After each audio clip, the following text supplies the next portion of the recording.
The West was supposed to be running out of places to hide. Billy the Kid, Curly Bill Brocious, all dead. The frontier was being closed, town by town, by federal lawmen hell-bent on ending their reigns of chaos. But in Oklahoma Territory, some places still belonged to desperados.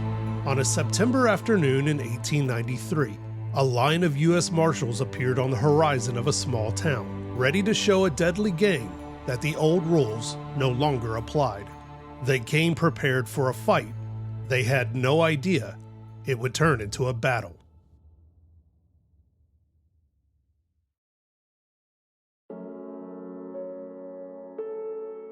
By the early 1890s, the map of the American West was shrinking. Railroads and telegraph lines stitched towns together. Federal lawmen weren't chasing individuals anymore, they were dismantling networks. That made places like Ingalls, Oklahoma, valuable to outlaws. Ingalls wasn't big. It didn't need to be. It was the kind of town that sat just far enough from authority and just close enough to escape routes. Men tied to the Doolin Dalton Gang gathered in Ingalls because the old system had worked before. A town that looked the other way, provided aid, and time to disappear until the heat died down. But by 1893, patience was gone. The Doolin Dalton Gang had committed brazen bank heists, train robberies, and survived repeated pursuits from the law. Gangs like this were no longer seen as legends, like Jesse James. They were seen as problems. Problems that demanded federal attention. September 1st, 1893. Around 13 or 14 men, Deputy U.S. Marshals, backed by a local posse, entered Ingalls in 2 wagons from different directions. The idea was to take positions quietly, cut off escape routes, and move before the gang could scatter.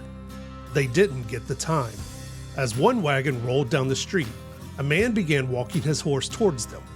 Marshal Richard Speed asked a local boy who the man was. It was the outlaw, Bitter Creek Newcomb. The marshal and the outlaw zeroed in on each other immediately and didn't hesitate to raise their rifles and fire.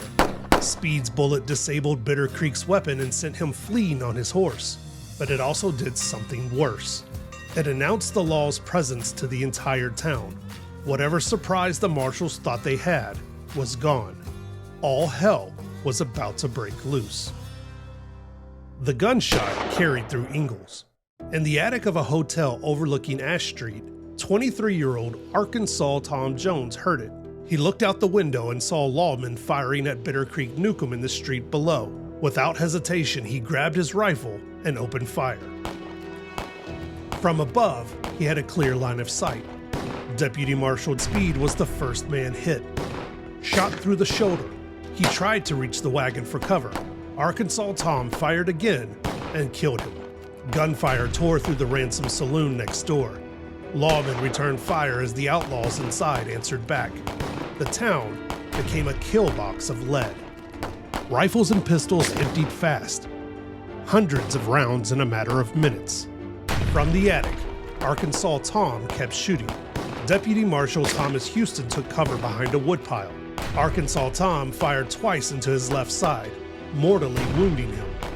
With 2 marshals down, the remaining deputies and an untrained local posse poured fire into the saloon, splintering the structure. The gang was pinned down and running out of time. That's when they made their move.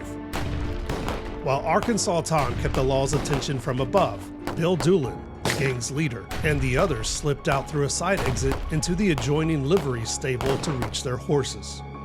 As the outlaws broke away, Deputy Marshal Lafayette Shadley was shot while trying to maneuver through a wire fence during the escape. His hip was shattered. He would later die of his wounds.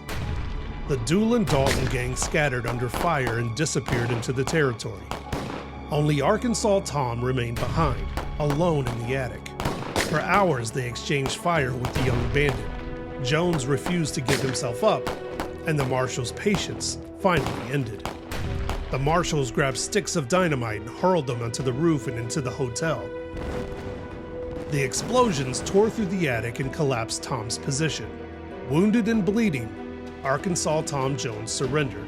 He was dragged from the hotel alive, the last man standing in a battle that had already cost the town everything. He was later sentenced to 50 years in prison, but served only 14. The Battle of Ingalls marked a shift, but the victory was hollow. 3 U.S. Marshals were dead along with 2 civilians. A town was completely torn apart. The Doolin Dalton Gang escaped that day, but within 5 years, every major member was either dead or in prison. The Battle of Ingalls proved something the nation was still learning. The cost of ending the outlaw West needed to be paid up front, in blood.